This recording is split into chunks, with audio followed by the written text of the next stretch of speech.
too much noise today. I just need the road, the rain, and the hum of the engine.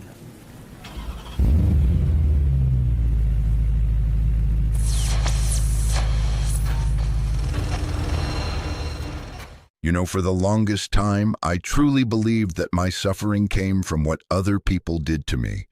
From the heartbreaks, the betrayals, the missed chances. I could point to the exact moments, the specific people, the timelines of pain like a map etched across my life. And for a while, that belief gave me comfort. Because if they were to blame, maybe someday they'd fix it, or apologize. Or maybe life itself would somehow make it right. But here's the hard truth that hit me one night when I was lying awake, exhausted but unable to sleep, staring at the ceiling and feeling the familiar tightness in my chest. The suffering wasn't in the past anymore. It was here, now. It was in me. What if the pain didn't live in the event, but in my refusal to accept it? What if it was my resistance, my need to have things be different, that kept hurting me?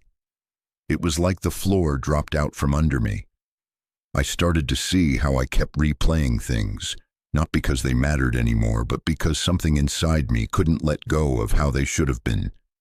That word haunted me. Should. They should have stayed. It shouldn't have ended. I should have known better. And every should pulled me further away from peace.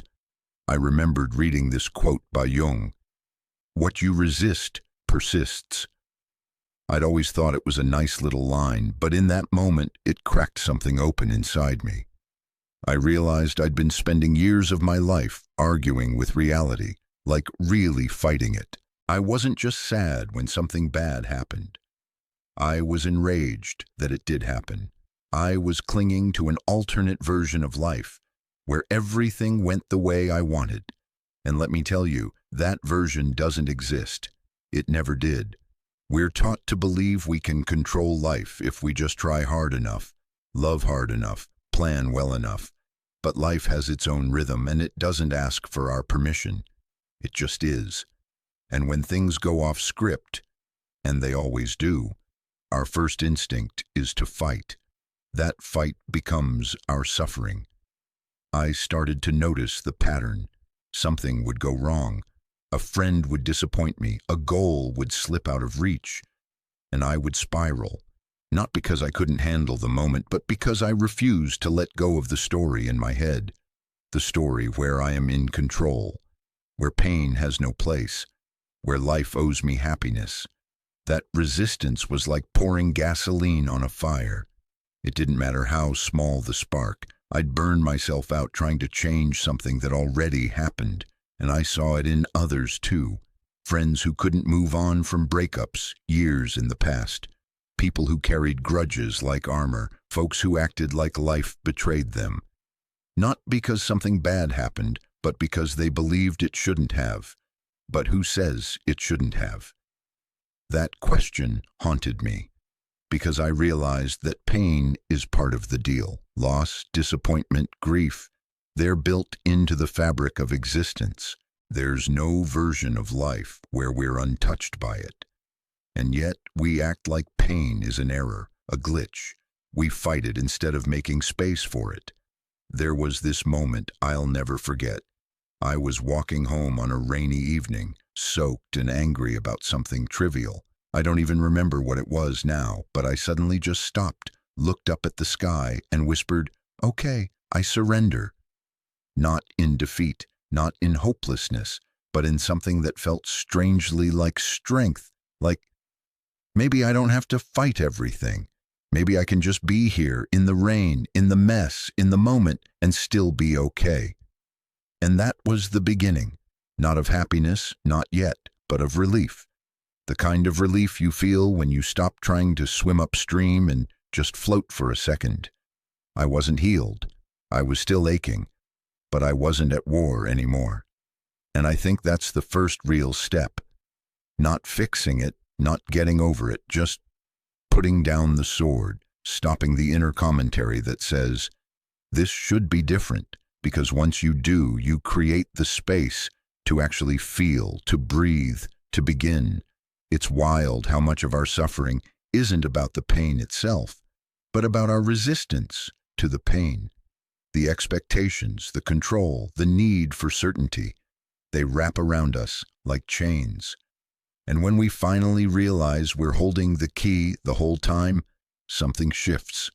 So if you're there right now, fighting, gripping, replaying, just know I've been there too. And I'm not telling you to let go because it's easy. I'm saying it because it's the only way I found any peace. And maybe, just maybe, it's the doorway to something deeper than peace. Something like freedom. There was something almost terrifying about realizing that my pain wasn't being caused by the world around me, but by the way I responded to it. It meant I couldn't blame anyone anymore. I couldn't point fingers, couldn't say, if only they hadn't done this, or if only life had gone that way. Because deep down, I knew. The real battle was never out there. It was always inside me. And the more I saw it, the more I realized I had been feeding the very thing I wanted to escape. Every time I replayed the hurt in my mind, every time I tried to rewrite the story in my head to get a different outcome, every time I resisted the truth of what had already happened, it was like I was trying to put out a fire by throwing paper into it.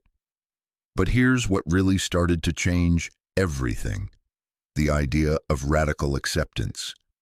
I remember the first time I heard that phrase. It felt cold, like giving up, like letting life walk all over me. But that's not what it means at all. It doesn't mean liking what happened. It doesn't mean saying it was okay. It means stopping the fight with reality and starting a conversation with yourself.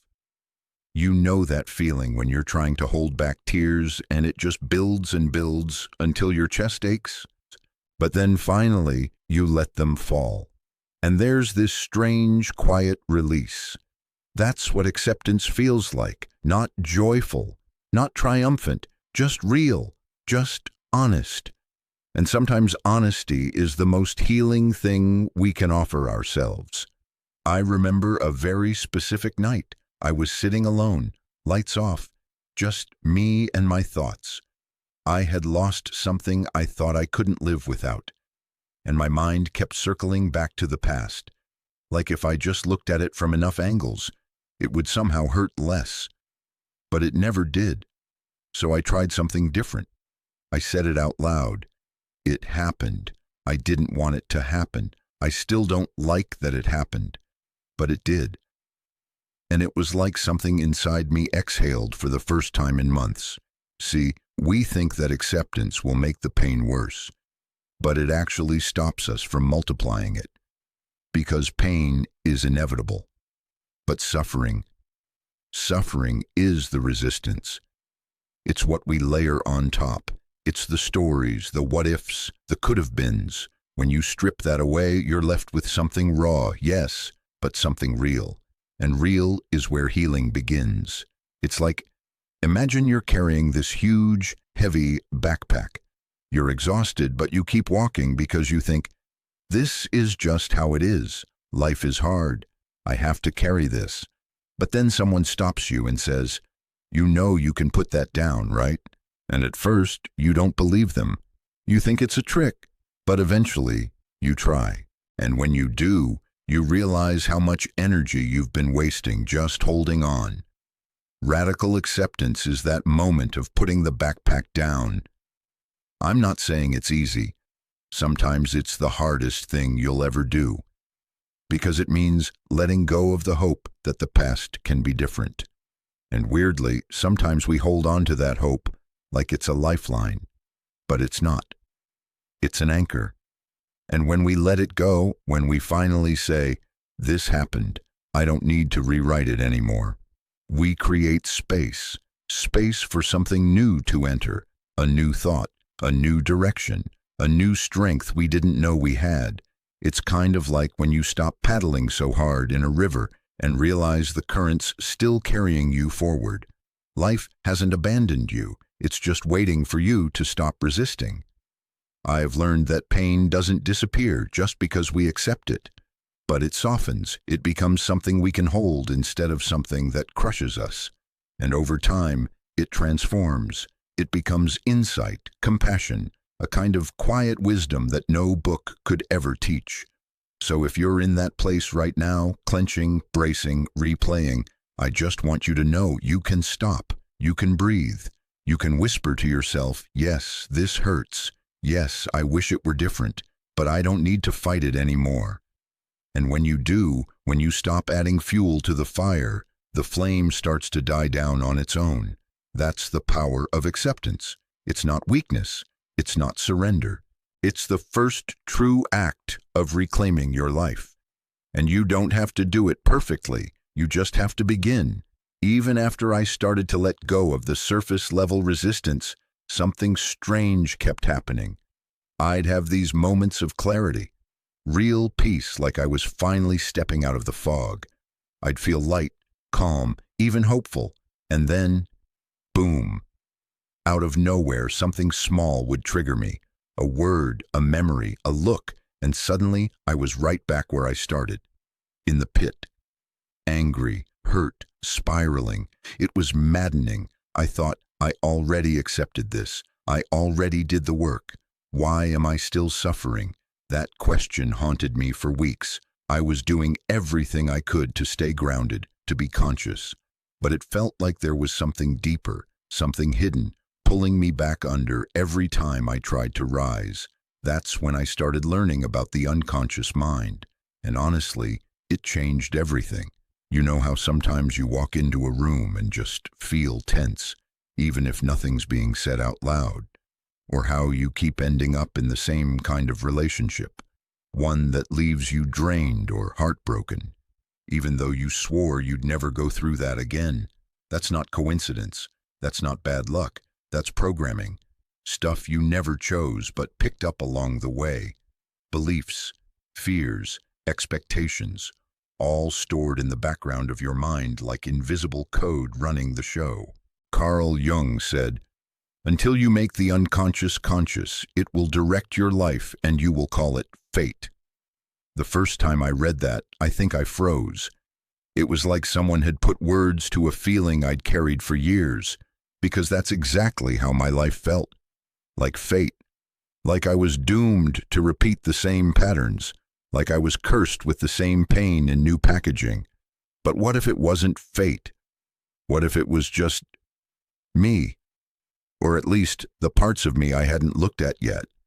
I started tracing the threads, looking at the situations that kept hurting me and asking myself, why does this feel familiar? What does this remind me of? And the answers were uncomfortable, sometimes painful, but they were always illuminating, like realizing that I equated love with fear, because growing up, love was unstable. It came with tension, withdrawal, emotional distance. So as an adult, when someone made me feel safe and seen, I'd unconsciously sabotage it.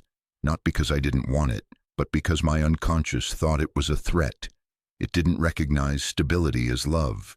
It only knew chaos, or noticing how I avoided success. Not because I didn't want to grow, but because somewhere deep inside, I believed that if I stood out, I'd be rejected. That belief wasn't mine. I never chose it. It was handed to me in little moments. Moments that taught me not to shine too brightly, not to take up too much space. And the hardest part? Realizing how much of my suffering wasn't random. It was predictable. It was patterned. It was programmed. But once I saw that, really saw it, I started to get my power back. See, when pain keeps repeating, it's usually because your unconscious is trying to resolve something it never got closure on. It's looping through the same emotion, hoping you'll finally give it the presence it was once denied. That loop is the cry for integration. So I stopped asking, why is this happening to me again? And started asking, what is this trying to show me? It changed everything. Suddenly the triggers became guides. The pain became a teacher. The same scenario I once hated showing up in my life became an opportunity to rewrite the story, not by changing the outcome, but by changing how I showed up in it. And don't get me wrong, This is not a one-and-done process. It's messy, it's layered. Sometimes I still fall into the old programming, but I catch it sooner. I understand it better, and I don't shame myself for it anymore. Because now I know, healing isn't about never being triggered. It's about responding with awareness instead of reaction. It's about becoming the observer of your patterns, not the prisoner of them. And that's the beginning of real freedom. So if you've been doing the work and still find yourself stuck, please hear me when I say, it doesn't mean you've failed. It probably means you've reached the deeper layer, the part that lives below logic, below memory, the part that wants not to be fixed, but finally understood. You don't need to force your way through it. You just need to be willing to see it. And once you do, you're no longer at its mercy. You're the one holding the mirror now. And from that place, everything begins to change. Once I saw how my unconscious had been shaping my life. It was like waking up in a house I'd lived in for years and realizing half the rooms were hidden behind walls I never questioned. And suddenly, everything made more sense. Why I reacted so strongly to certain things. Why I kept choosing people who couldn't really see me. Why peace felt so unfamiliar that I almost rejected it when it came. But there was a moment, and I remember it vividly, when the initial clarity turned into something heavier. Not regret exactly, but a sense of grief. Grief for how long I'd been sleepwalking through my own life. Grief for the choices I didn't even know I was making. I used to think I was a victim of circumstances, that life happened to me, that I was just trying to survive what was thrown my way. But the truth is, once you see the patterns, you can't unsee them. And that means, whether you like it or not, you have to take ownership. That's the part nobody tells you about healing. It's not just about relief, it's also about reckoning. I had to admit that I'd been the one keeping certain wounds open, that I'd been feeding the same painful thoughts, nurturing the same beliefs that told me I was unlovable, unlucky, not enough. I wasn't doing it on purpose, but I was doing it. That was the hard part. And you know what? It's really tempting to avoid that truth. It's easier to stay angry at the world, to keep pointing fingers at the people who hurt you, the ones who didn't show up, the ones who left. Because as long as they're to blame, you don't have to look inside. But that's a trap. Because the moment you make your healing someone else's responsibility, you give away your power. You wait, you depend, you hope they change, or apologize, or finally understand. And in the meantime, you stay stuck. I stayed stuck for years. I was waiting for the past to be rewritten, waiting for some kind of justice or closure. But closure doesn't come from others. It comes from clarity. And clarity comes from turning inward and telling yourself the truth, even when it hurts. One of the most powerful questions I started asking myself was, what am I still choosing, even if I pretend I'm not? I asked it about relationships, about old narratives, about the ways I made myself small. And the answers weren't pretty, but they were real. Like realizing I stayed in certain dynamics because being rejected felt familiar. It was painful, yes, but predictable. And sometimes we choose the predictable pain over the uncertain peace. Or noticing how I played the role of the strong one so often, not because I always felt strong, but because I didn't want anyone to see the parts of me that felt lost or needy. That role gave me purpose, but it also kept me isolated. It's wild, the ways we betray ourselves without even realizing it. And it's even wilder how much healing can happen when we finally stop. When we stop pretending we're powerless. When we stop telling the story of our pain as if it's the whole story. When we stop identifying with the wounded parts of us and start speaking to them instead, gently, honestly, with presence. There's a shift that happens when you stop saying, "Why does this keep happening to me?" and start asking, "What am I still carrying that draws this into my life?" It's not about blame, it's about responsibility. Those are different things. Blame keeps you stuck in shame. Responsibility sets you free. It says, maybe I didn't choose what happened to me, but I get to choose what happens next. And from that place, from that raw, humbling place of self-honesty, I started to rebuild. Not with grand gestures or huge changes, just little things, like noticing my inner dialogue, catching myself when I was repeating the old story, reminding myself that I have a choice, even when it doesn't feel like it. Because awareness doesn't make the pain disappear overnight, but it does give you space. Space between the trigger and your reaction. Space between the emotion and the meaning you assign to it. And in that space is where change begins. So if you're waking up to your own patterns, if it's hitting you all at once, like it did for me, I just want you to know it's okay to feel overwhelmed. It's okay to grieve. It's okay to wish you had seen it all sooner, but don't stay in that regret too long, because the fact that you are seeing it now means you're ready. You're ready to take the wheel, to stop driving on autopilot, to start making choices not from fear or pain, but from presence. And I promise you, that changes everything. I don't know about you, but somewhere along the way, I learned that emotions were dangerous. Not directly, of course. No one sat me down and said, hey, if you feel too much, you'll break. But it was in the small things, the way adults would change the subject when I cried, or the way people praised me for being so strong when I was clearly falling apart inside. The message was subtle but clear. Being emotional makes people uncomfortable. It makes you vulnerable.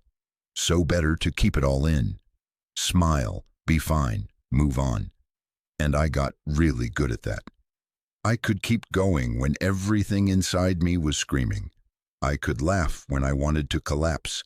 I could carry on like nothing was wrong. And most people never noticed. But what they didn't see was the storm building inside. See, the thing about suppressed emotions is that they don't go away. They wait.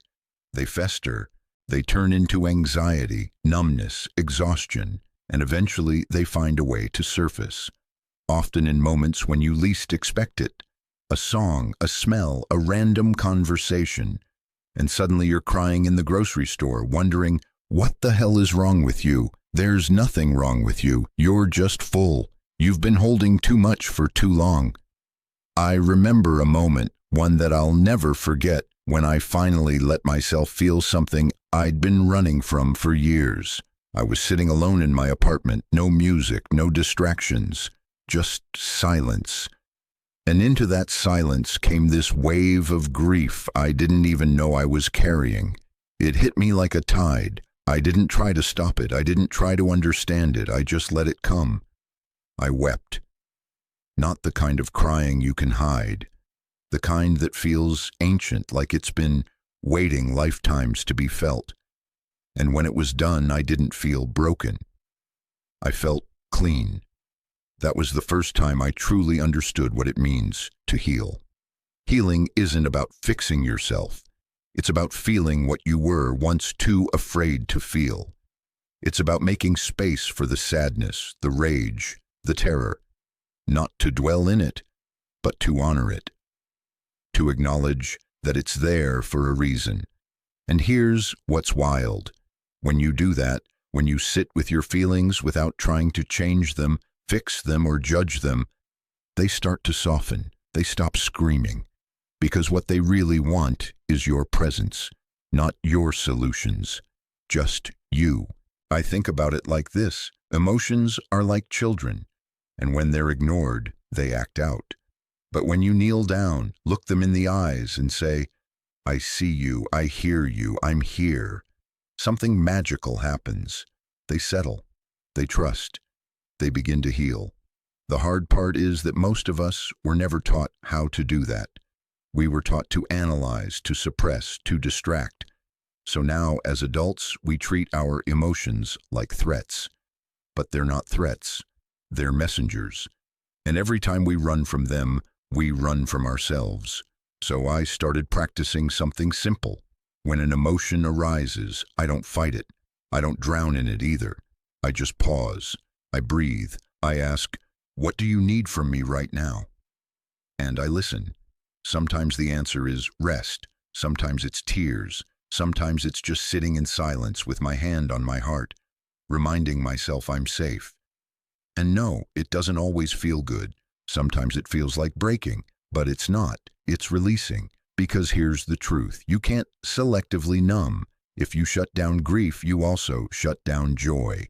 If you block anger, you also block passion. Feeling is the price of being fully alive, and it's worth it. I'm not saying it's easy. I'm saying it's real, and real is what saves us. So if you've been holding it all in, trying to be strong, trying not to feel too much, I get it. I really do. But maybe it's time to stop holding your breath. Maybe it's time to sit down with your heart and say, I'm ready now. Show me what I've been avoiding. And then just feel. Feel without fixing, without labeling, without rushing to get over it. Because when you do, something starts to shift. The pain that once felt endless begins to pass, not because you forced it to, but because you finally allowed it to move. That's the paradox. The more we resist pain, the more it stays. But when we let it move through us, raw, messy, unfiltered, we stop being its prisoner. We become its witness. And in that witnessing, we begin to remember who we really are. Looking back, I think the most powerful shift happened the moment I stopped seeing pain as my enemy. It took me a long time to get there. For most of my life, I saw pain as something to avoid at all costs, a sign that something had gone wrong, a signal to escape, fix, numb, distract. But the more I ran, the more I hurt. And not just because of what had happened, but because I kept telling myself it shouldn't have. I kept waiting for life to stop hurting before I could start living. But life doesn't work like that, and at some point I had to ask myself the question I'd been avoiding for years. What if the pain is here to help me? Not in some fluffy, toxic positivity kind of way. I'm not saying every trauma was meant to be, or that everything happens for a reason. I don't believe in that kind of spiritual bypassing, but I do believe this. Pain carries wisdom, and when we meet it with honesty and presence, it stops being just pain and starts becoming insight. I remember this one day. I was journaling and I wrote something I didn't even realize I believed until the words were on the page. Maybe my pain is the doorway to becoming who I'm meant to be. It hit me like a lightning bolt, not because it erased the hurt, but because it reframed it. It made me realize that every time I had fallen apart, something deeper in me had woken up. That in the wreckage of everything I thought I needed, I'd always found something more true. Maybe not right away. Sometimes it took months, even years. But the growth was there, quiet, relentless, real. There's a kind of gold that only suffering can forge. The kind Jung talked about when he described inner alchemy. He didn't mean turning lead into literal gold. He meant turning the heavy, dense material of our wounds, our shame, our fear, our loss, into light, into understanding, into power. And that's exactly what started happening. As I stopped running and started facing the hurt, I noticed it wasn't just pain I found. I found resilience. I found clarity. I found compassion for others I never could have understood before. Because once you've been in the fire, you can see the smoke in someone else's eyes. I started to look at people differently. Instead of judging them for their reactions or their messiness, I began to wonder what pain they were carrying. And that curiosity softened me. It made me slower to speak, quicker to listen, more human. And maybe that's the greatest gift pain gives us, the ability to see each other more clearly. But here's the thing. That transformation only happens if you're willing to go through the pain, not around it. You can't think your way out of it. You can't outrun it or mask it with affirmations and goals. You have to sit in the discomfort. You have to let it strip away everything that isn't real. And that's terrifying. But it's also liberating, because once you're stripped bare, You start to realize you're still here, still breathing, still capable of choosing something new. You're no longer clinging to the version of yourself who needed everything to be perfect or pain-free or predictable. You're not performing for love or begging the past to change or waiting for someone to save you. You're just you, raw, present, awake, and in that space, you stop being afraid of the pain returning because now you know you can handle it. You've been through it before. You've walked through your own hell and found something sacred on the other side. That's what strength really is. Not the absence of suffering, but the presence of depth. The ability to stand in the storm and say, I know who I am now. So if you're in the middle of it, if everything feels like it's falling apart, I just want to tell you something no one told me. This could be your turning point, not the end of you, but the rebirth. Not the breakdown, but the breakthrough. Because when the old pieces fall away, the illusions, the roles, the lies we told ourselves, what's left is the truth. And the truth is, you are not fragile. You are not broken. You are becoming. And pain is not the thing that destroyed you. It's the fire that revealed your strength. There's something sacred about realizing that the very thing you thought would break you didn't.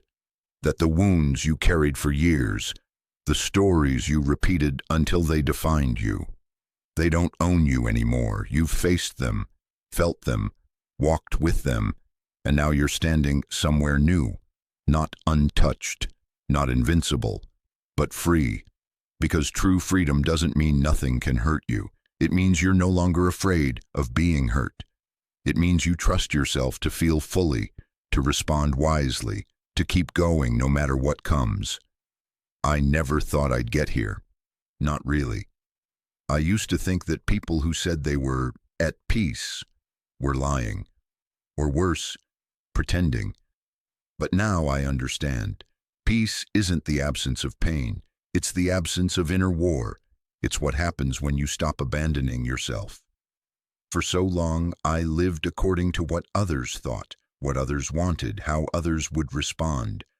I wore masks to keep the peace, to avoid rejection, to stay safe. But the safety was a cage, because the more I tried to be who others needed, the further I drifted from who I really was, and the further I drifted, the louder the pain got. Not just sadness, but that aching sense of misalignment, of living a life that looked okay on the outside but felt hollow inside. But here's the thing no one tells you when you start this journey. Coming home to yourself is messy. You have to disappoint people, set boundaries, walk away from things you once begged for. You have to get comfortable being misunderstood, and that's hard, especially if your worth has always been tied to approval. But something beautiful happens when you finally stop seeking permission to exist as you are. You start to trust your own voice. You start to live in alignment. You start to feel a kind of power that doesn't shout, doesn't prove, doesn't force, just is. It's quiet, it's grounded, it's steady, and it's yours. You stop needing the world to validate you because you've validated yourself. You stop needing everyone to like you because you like you. You stop running from your story because you've made peace with every chapter, even the ones that hurt. And here's the best part. When you no longer carry the weight of unresolved pain, you begin to move differently in the world. Lighter, braver, softer too. You stop reacting to other people's projections because you know what's yours and what's not. Someone criticizes you. You don't crumble. You check in. Is this mine? If not, you let it go. You stop taking things personally because you see clearly. Most of what people do has nothing to do with you. You no longer chase love that hurts. You no longer seek validation from those who can't give it. You no longer pretend to be okay when you're not. Because now you value truth more than performance, depth more than comfort, growth more than approval, and the cycle that once kept you stuck, pain, resistance, repetition, it begins to dissolve, not because the world got easier, but because you got clearer, You understand now, pain may visit, but it doesn't get to stay. It may knock, but you don't open the door the same way anymore. You greet it with awareness, with breath, with compassion, and you ask it what it came to teach you, not what it came to destroy. That shift changes everything. So if you're still in the thick of it, if you're still unraveling, still unlearning, still becoming, stay with it. You're not behind. You're not broken. You're becoming real. And that's the bravest thing a person can do. Because this world doesn't need more perfect people. It needs more honest ones, more whole ones, more people who've walked through the fire and came out soft, not because they didn't burn, but because they chose not to harden. And maybe, just maybe, that's who you are now. Not someone who's free from pain, but someone who's free within it. Someone who doesn't fear life's sharp edges because you've met your own. Someone who doesn't flinch at the dark because you've carried light through it.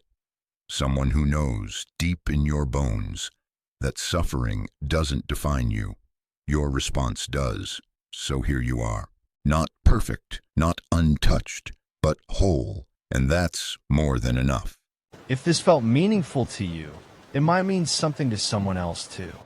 So hit like, leave a comment, or subscribe. That's how YouTube knows to share it with others. Maybe together, we can help someone see things a little differently.